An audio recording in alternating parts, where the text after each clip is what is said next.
Hi guys, Dr. Laurie Cestnick here today, and we are talking about autism.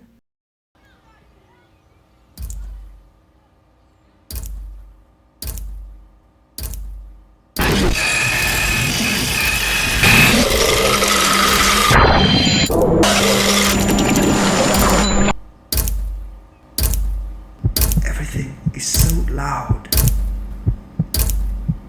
but I can see everything.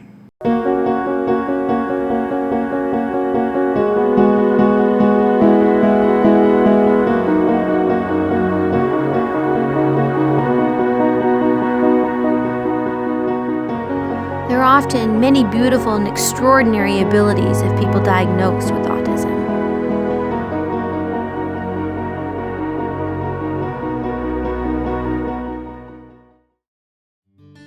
Like the uncanny visual memory of Stephen Wiltshire.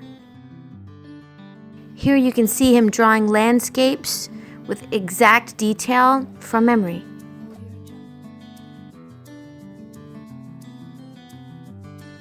One of the beautiful things about people diagnosed with autism is often they can be uninhibited, and that can be really beautiful. You see an outright expression of joy or love through hugging people that they care about or jumping up and down when they're excited, and that just really spreads joy in the world. By the same token, of course, they can also be quite animated when they're feeling sad or anxious or angry, and so emotional regulation is something that we strive to work on in some of these cases. Often they'll have poor eye contact and or hold their hands over their ears. This is because the putting their hands over the ears is due to having weak auditory processing, so things can present as very loud and difficult for them to process. So by covering their ears, they're able to look and focus on their advanced visual skills as opposed to forcing them to deal with things that aren't working very well. The hearing system, auditory system. By the same token, people who aren't good at making eye contact, it's usually because they prefer to listen, and the auditory and visual systems are not working in sync with one another, so it actually is to their benefit to not make eye contact, which can also create some anxiety, which would slow their processing down, so they often prefer not to look with good reason. In many cases, it may not serve your client well by teaching them to make eye contact and forcing them to do so because it's socially appropriate, when it really doesn't help their processing of information. Autism is a pervasive developmental disorder, which means it's present at birth and it persists throughout life.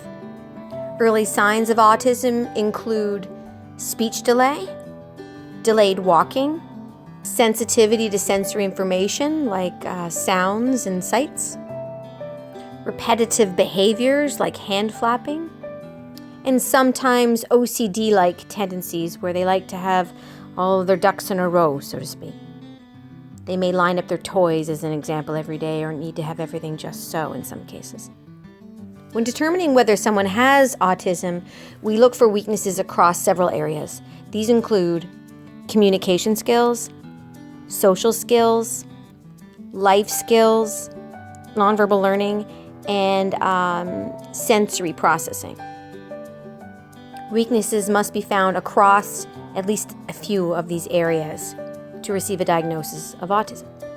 Asperger profiles, which is a form of pervasive developmental disorder, early signs of that include actually precocious speech and good speech with nonverbal learning deficits. Autism, on the other hand, has required deficits in language in particular, and deficits in some of those other areas as well, but deficits in language were considered imperative for a diagnosis of autism.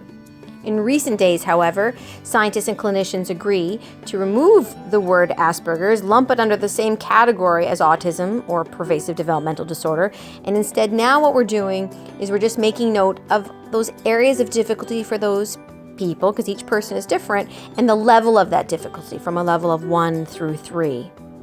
I think the most important thing for people to know and really understand is that autism has many levels. And there are probably a lot of people out there that you know that have mild autism, and they may present with weak social skills and or life skills, and you may think they're a little bit odd. They may not get jokes. They may take things literally, not understand sarcasm, and could struggle with forming and or sustaining friendships. On the more extreme end of the diagnosis, There are people who are really struggling with communication, both verbally and non-verbally, which can be very hard.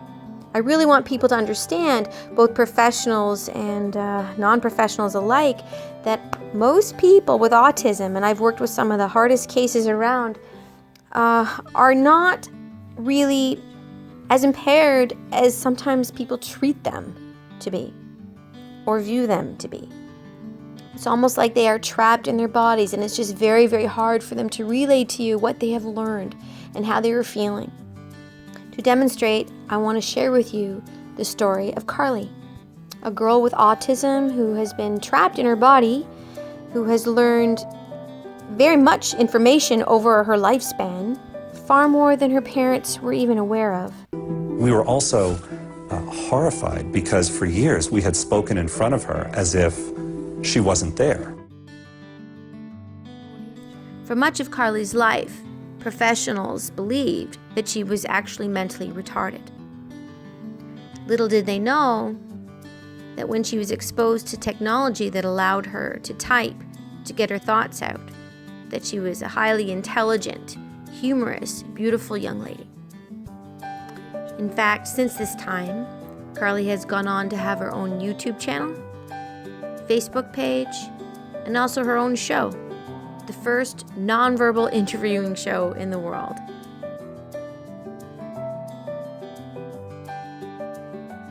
Carly says, don't just dream big, dream huge.